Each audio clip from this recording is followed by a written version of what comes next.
Good morning, and welcome to your daily Farm and Home Show, brought to you by the University of Kentucky Cooperative Extension Service. And now, here's your host. Good morning, I'm Joanna Coles, and we're talking pumpkins today. This is the Great Pumpkin, and Brandon Bell, Metcalfe County Extension Agent for Agriculture and Natural Resources, is going to tell us a lot about pumpkins today. Welcome, Brandon. Good morning. What says fall more than a pumpkin? And we're right here. Halloween is almost here, and if you've not gone out there and purchased your pumpkin, it's time to be doing so, because there are not many pumpkins usually left after Halloween. So I have brought a pumpkin today that is a little bit non-traditional as compared to what we think of as far as a jack-o'-lantern pumpkin. But pumpkins have so many uses that people don't realize. You know, we think of them as a jack-o'-lantern and we carve it about Halloween time, and they are fun to carve, pretty to look at. But if you think about the wide variety of pumpkins that are out there, there are blue pumpkins, white pumpkins, pink pumpkins, black pumpkins, red pumpkins, old-fashioned pumpkins like the ones that we have here. Now this one has a little history with this pumpkin, It does, right? it does. A lot of people are probably familiar with this pumpkin, and they're saying, oh, I want one of those, where can you get seed? And I've heard that a lot this year, because this is what we call the old-fashioned pumpkin, the old-time pumpkin. Some people call it the field pumpkin, and even the cow pumpkin.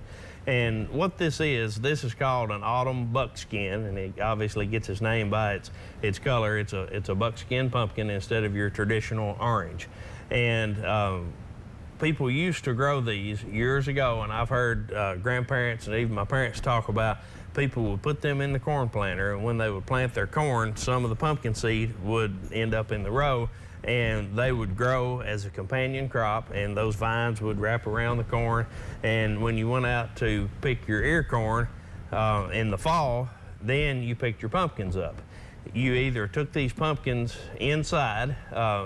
Obviously, if you put many in your corn, you couldn't put all these up for yourself, especially if they were as large as this one. This is a little bit larger than most, but a lot of people would feed them to their cows or feed them to their hogs. So you might also hear this type of old-fashioned pumpkin called the cow pumpkin.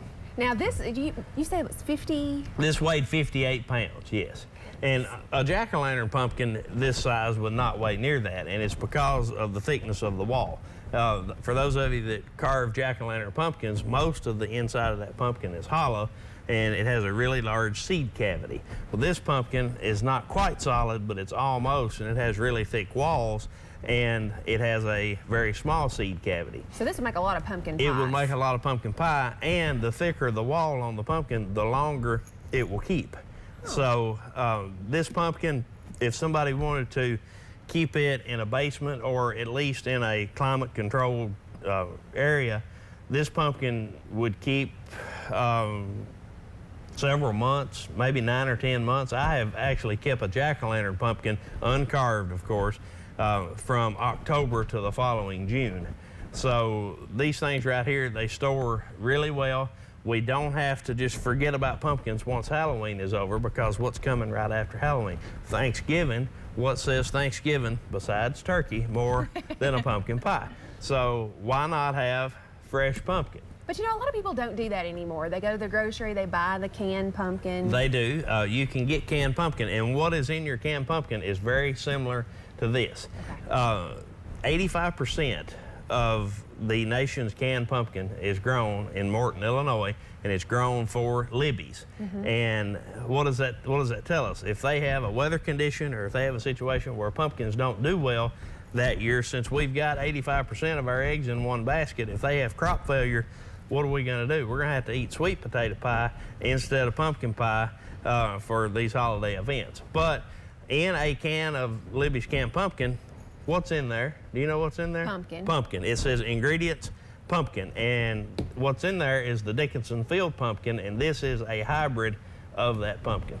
All right, so if you're wondering, this is pure pumpkin right here. That's right. You can put it up. We have some publications probably about how to prepare pumpkin if people are interested, because I think it is a kind of a heritage thing where we can teach people that the pumpkin doesn't come out of the can. It comes, and this is a lot of pumpkin. And so, Brandon, appreciate you bringing the information. And if people have questions about maybe raising pumpkins, we have that information as well. We do.